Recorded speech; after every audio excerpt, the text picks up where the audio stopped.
This is happiness, to be everything at once. Be unblinded, be unlearned, be unbridled and unburned.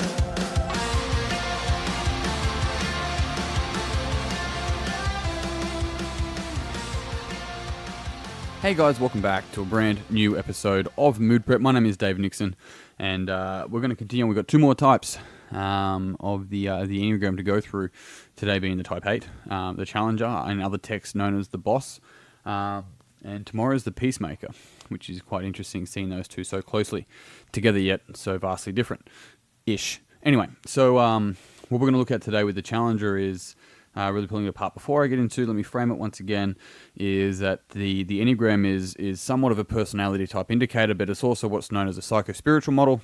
The spiritual side of things is not about matter of going into woo-woo, it's more so looking at the subjective development parts of our being. So rather than everything being objective, so objective being behaviors, traits, physical traits, physical beings, as in the body, whereas subjective is thoughts, intentions, feelings, emotions, etc. So, based on the movie in our mind. So yeah, so that's where it is. It takes into account both and gives a vertical model and also a horizontal model of development. So if you're interested to know more about it, go back and listen to Wisdom of the Enneagram about 8 episodes ago, and you'll learn some more. Otherwise, let's get into it. So the 8, the Challenger. The Challenger is known as the most probably energetic, aggressive, forward, and in charge type out of all the types. It is the type that is most likely to, as the other text suggests, be the CEO, and the reason being is that they're so willing to work so fucking hard at something that they really believe is a healthier one believed to be important, whereas a less than healthy one would just work hard in order to try and beat somebody else and take on a challenge and prove people wrong and so forth. A lot of the 8 patterns, the chances are they probably had an 8 parent, and what that means is that they probably had a very assertive and aggressive figure, whether it be the father figure or the mother figure, or the protective figure or the nurturing figure. And the interesting thing is that a lot of the time, the positive intention behind the aggression is to be either significant or to be protected. And so, let's say, for example, this pattern could be developed. So this is something that I lean into a lot. The 7, 8, and 2 is being my top 3. And as I've matured, I've really recognized the 8 in my, I suppose, thoughts, intentions, and behaviors. But the reason why is that this 8 has this aggressive side, and it's usually outwardly aggressive, not inwardly aggressive like the 1. And for a lot of people, it's like this person can't control their emotions, and maybe that's the case depending on the individual, but it's often actually a protective mechanism.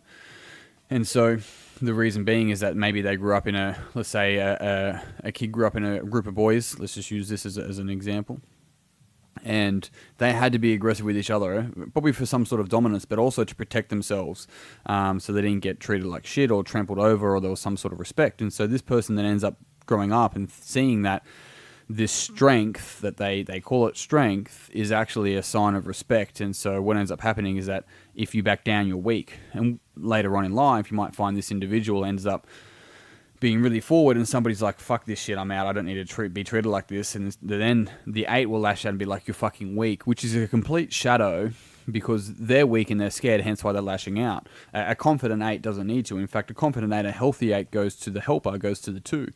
And you probably find the healthiest 8 will be more helpful than the healthiest 2. And the reason why I say that is because the 8 has this energy and this drive and this justice for doing what's right and looking after the innocent. And when the 8 is healthy, they'll do what they can to help people build themselves up. They won't be over responsible for them whatsoever at all. But they're also the type that's likely to be like, fuck it, you know what, I'm done, and be like, switch out straight away and just be over it. And just get rid of the person out of their life, or move on really quickly, so to speak. Whether they do emotionally or mentally is another conversation, but their behaviors and traits will be aligned with that behavior. So yes, the healthiest 8 can pretty much be seen as this compassionate, driven, fair, energetic, strong type that wants the best for all, but is not willing to be in an over-responsible or a codependent relationship.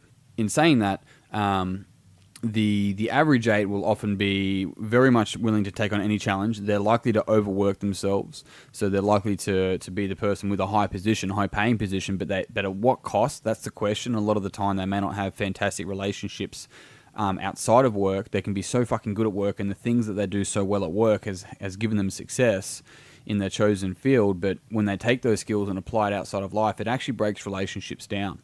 And so, well, it doesn't always, but it's one of the reasons why that may occur for them. And so that's where they then turn more to work, because that's where they end up feeling like they're valued, and then they go back out of work, and then they're being fights and so on and so forth. But the 8, especially the average 8, will really see strength as a sign of love. And so if you aren't able to have this strength, then are you able to be loved? And so that's one of the things that they'll struggle with themselves. And so they're often what's really interesting, it's the same as a mismatcher, like as a meta program or a thinking pattern. They're often you can pick it. So your type 9s, I'll give you this today, they can often have a softer appearance to them, right? Same with the helpers, which the peacemakers and the helpers both have this softer appearance.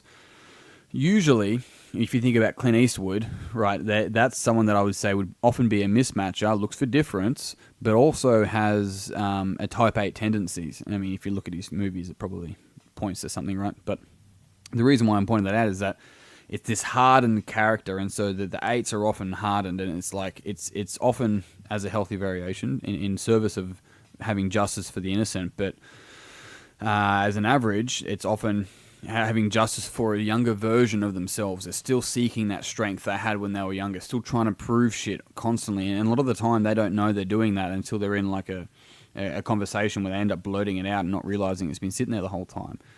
The interesting thing, an 8 under stress will go to 5. Now, this is what I was thinking about this earlier. If you go 8's the most likely to be violent out of all. Any type can be violent, but 8's probably have the chance of leaning into that the most. They have the, I suppose, they just jump on the freeway and they're there, whereas some people have to drive through suburbs, if you want to put an analogy to it.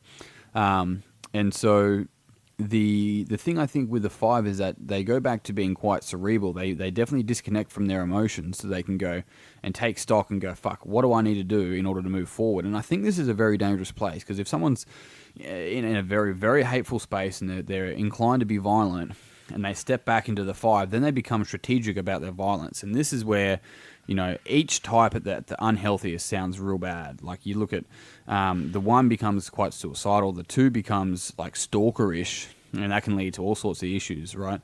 And think about extreme stalking and what that could mean.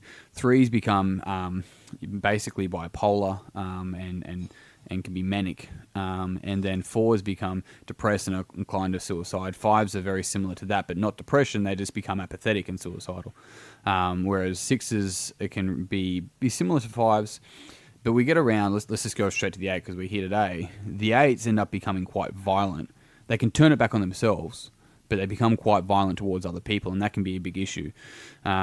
And so that's where when they go to 5, they go quite cerebral and disconnect from their emotions rather than going to a 2 and understanding their emotions.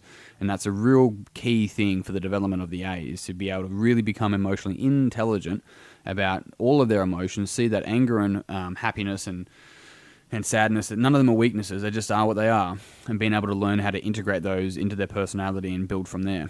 So yeah, that's on short. That's the type 8. They can be the most helpful and passionate and just out of all the types, and also can be the most violent. It's quite fascinating seeing the pendulum both ways.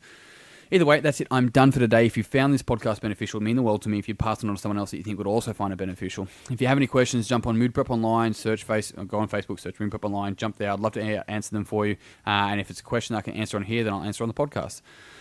Otherwise, Tim, that's it. I'm done. Until next time, peace and pizza, kick today in the dick, slay the dragon. I'll see you soon. To be everything at